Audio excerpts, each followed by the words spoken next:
Failures are often viewed as sudden, unexpected pitfalls. However, they are usually the culmination of a series of underlying issues. You've probably heard the axiom, success is a lagging indicator, right? Well, so is failure. Neither success nor failure just happens. They are both outcomes, not causes.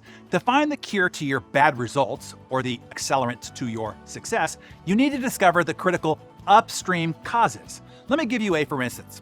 A little less than a year ago, one of our elite CEOs flew in from the East Coast to my hometown here in Cardiff by the Sea, San Diego, seeking my advice about how to turn around his sales revenue. We'll call him Jack to protect his privacy. I invited Jack to join me for a walk and talk. We met at the local Starbucks and then walked the coastal rail trail here overlooking the majestic Pacific Ocean. When Jack's black Suburban car pulled up and he stepped out, I remember the expression on his face. It was a mix of determination and distress. As we set out on our walk, the ocean's vastness glistening to our left, Jack wasted no time in diving into his woes. Darren, our sales are tanking, and it's all due to this ruthless market, Jack vented, his voice tinged with exasperation. We're doing everything right, but nothing seems to work. Tell me more, I said. It's like we're hitting a wall. Our sales numbers are plummeting, and I'm convinced it's this blasted economy, he said. He asked, how do you think we should change our marketing, given the customer sentiment in the market? I'm thinking I need to drop our prices due to the interest rates. What do you think? How much do you think I should drop them? He asked. I just listened calmly, letting the ocean's rhythm guide our pace. After a moment, I asked, Jack, tell me about your team. How would you describe your leadership style and company culture? Jack paused, caught off guard by the question. Well, I suppose it's efficient. We focus on bottom line and results. But honestly, I don't see how that relates to our sales. I nodded and asked, how about your customer service? What kind of feedback are you getting? Jack shrugged. We've had some complaints, but doesn't every company? Our product should speak for itself. I asked, Jack, tell me who your best buyer is. Not your general buyer, but your best buyer, the 20% profile that generates 80% of your revenue. Who are they? What are their demographic and psychographic markers? Jack fumbled through an answer and then flustered said, my CMO knows all that. I asked, are you sure? He grimaced without answering. As we continued along the trail with the sound of waves crashing against the shore, I asked a couple more questions. When was the last time you personally spoke to a customer or led a team brainstorming session for a new innovative idea? Stopping to look over the ocean, Jack appeared contemplative. It's been too long, he admitted. Honestly, I've been so focused on the numbers that I might have lost touch with the team's morale, our target marketing, and our customers' real needs. That's a common challenge, I noted, but it's also an opportunity, Jack.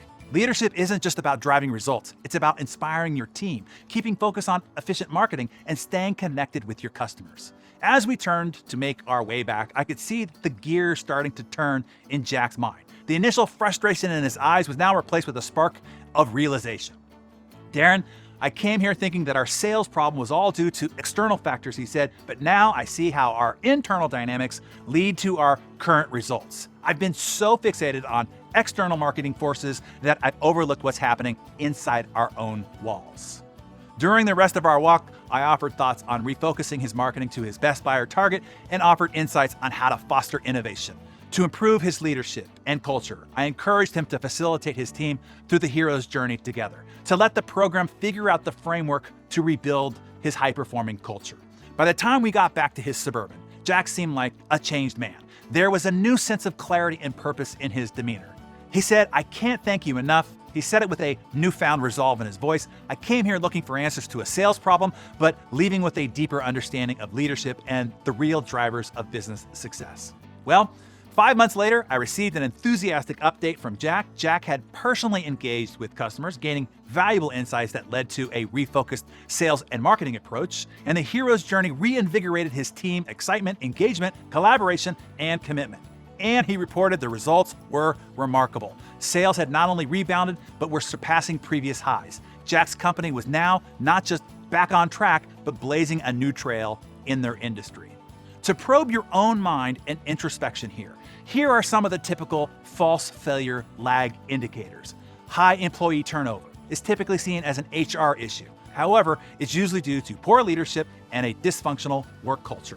Customer complaints is often the tip of the iceberg. It's a signal of deeper issues such as declining product quality, inadequate customer support, or misaligned marketing and customer expectations. Failed product launches are easily chalked up to market reception, when in reality, it's usually inefficient client marketing research and targeting, poor offer packaging, and/or effective marketing strategies. Project delays and overruns are often attributed to unforeseen challenges, but usually stem from poor planning, project management, and priority setting and internal leadership. Low employee productivity is often attributed to an employee's performance, but it also can indicate issues like outdated technology, inefficient operational processes, or a lack of employee engagement, which are all leadership issues. So here's what you want to do. To prevent such failures, you want to learn to look beyond the immediate negative outcomes and look upstream. There is an old story of several men who saw a child in the river drowning, and they rushed out to the river to rescue the child. Suddenly, while applying artificial respiration, they noticed that there were 2 more children in the river, and they rushed out and saved them. And then there were 4 more children, and then 8, and then 16. They began calling for help and marshaling greater resources to form a human chain to save the children who were drowning at an alarmingly increasing rate. At last, one of the men broke away from the group on the bank and started walking away up the river. The others yelled, "Where are you going? You have to help us save the children." The man yelled back, "The hell with that. I'm going upstream to see who's pushing him in." You see, too often, you and your team are so harried pulling bodies out of the river that you never stop to go upstream to find out what's causing all these bodies to end up downriver. You get my drift?